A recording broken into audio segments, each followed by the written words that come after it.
Hi guys, welcome to my channel. Subscribe, like, share and comment down below.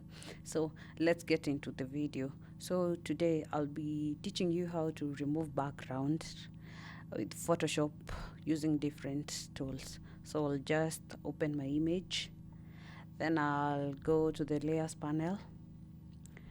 Then we'll turn the image into smart object. Then we'll rasterlize the layer.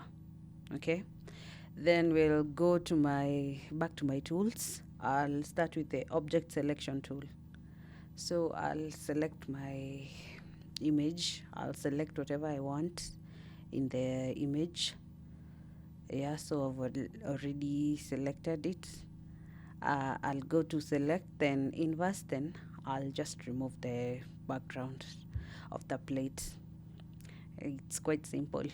So I'll then reverse it, then go back to those tools. Then I'll use quick selection tool to remove the background, to show you it's 3 different ways to remove the background. So then I'll repeat the same process, go to select, then inverse, then remove the background. Yeah, and that's it. So there's another way. We still have the magic wand tool. We've not yet used it. I'll not use it with that image. I'll use it with this one because magic wand tool you can only use with uniform background. Okay, you can only use it with uniform background. Otherwise, if the background is too busy, the magic wand tool won't work.